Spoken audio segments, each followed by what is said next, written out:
करने वाले परेशान होते हैं कि आखिर उन्हें इतनी परीक्षा क्यों देनी पड़ रही है, जबकि जो अधर्म की राह में हैं, वो खुश हैं और जिंदगी का लुत्फ उठा रहे हैं। अगर आपके मन में भी ये सवाल आया है तो आज हम आपको इसका जवाब देंगे। ये जवाब वो है जो भगवत गीता में लिखा है और श्री कृष्ण ने अर्जुन को दिया था। भगवत गीता में वर्णित कथा के अनुसार जब भी अर्जुन के मन में कोई दुविधा होती थी तो वो श्री कृष्ण के पास पहुंच जाते थे। एक बार की बात है, अर्जुन भगवान श्री कृष्ण के समीप आकर कहा कि वो दुविधा में हैं और इसका जवाब वो श्री कृष्ण से चाहते हैं। श्री कृष्ण ने पूछा कि क्या सवाल है। अर्जुन ने कहा, मुझे ये जानना है कि अच्छे लोगों के साथ हमेशा बुरा ही क्यों होता है, वहीं बुरे लोग खुशहाल दिखते हैं। अर्जुन के मुंह से ऐसी बातें सुनकर श्री कृष्ण मुस्कुराए और कहा, मनुष्य जैसा सोचता है और महसूस करता है वैसा कुछ नहीं होता है, बल्कि अज्ञानता की वजह से वो सच्चाई नहीं समझ पाता है। अर्जुन उनकी ये बात समझ नहीं पाए। इसके बाद श्री कृष्ण ने क्या कहा वो जानते हैं। श्री कृष्ण ने अर्जुन से कहा, पार्थ मैं तुम्हें एक कथा सुनाता हूँ, उसे सुनकर तुम समझ जाओगे कि हर प्राणी को उसके कर्म के हिसाब से ही फल मिलता है। प्रकृति हर किसी को अपनी राह चुनने का मौका देती है। अब वो मनुष्य की इच्छा पर निर्भर करता है कि उसे धर्म की राह चुननी है या अधर्म की।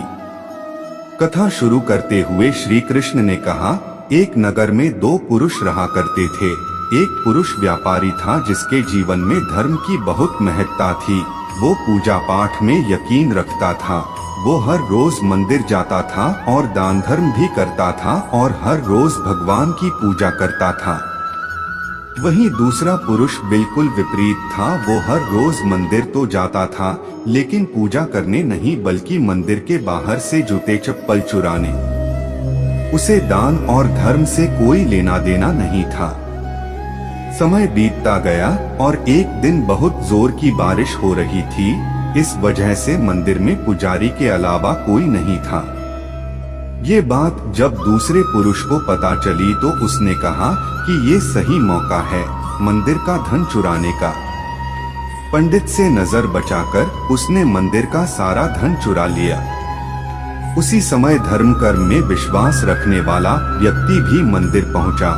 दुर्भाग्य से मंदिर के पुजारी ने उसे ही चोर समझ लिया और चिल्लाने लगे। वहां लोग एकत्र हो गए और उसे बहुत मारा। किसी तरह वो बचते बचाते वहां से निकला तो दुर्भाग्य ने उसका साथ वहां भी नहीं छोड़ा। मंदिर के बाहर वो एक गाड़ी से टकरा गया और घायल हो गया।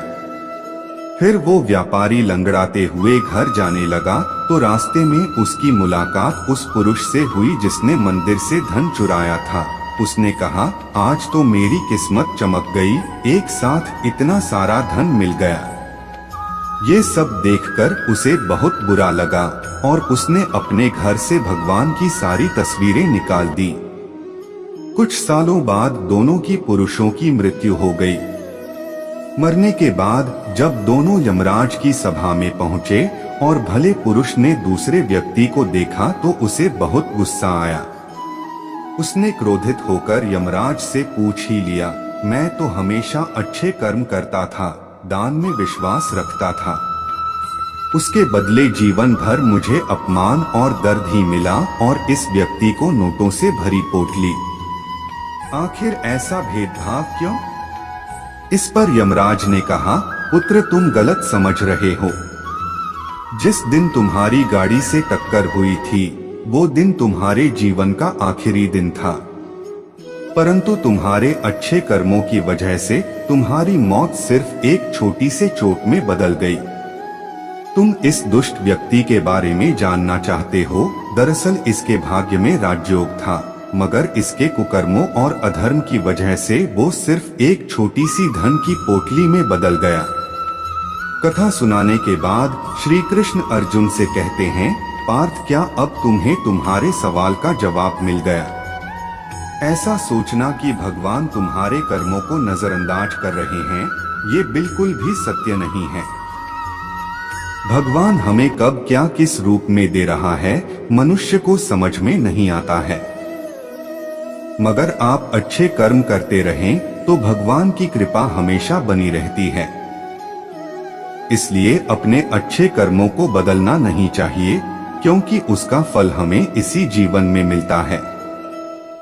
इसलिए मनुष्य का फर्ज है कि वो हमेशा अच्छे कर्म करते रहें, क्योंकि श्री कृष्ण ने गीता में भी बताया है कि किसी के द्वारा किया गया कर्म बेकार नहीं जाता है, चाहे वो अच्छा हो या बुरा।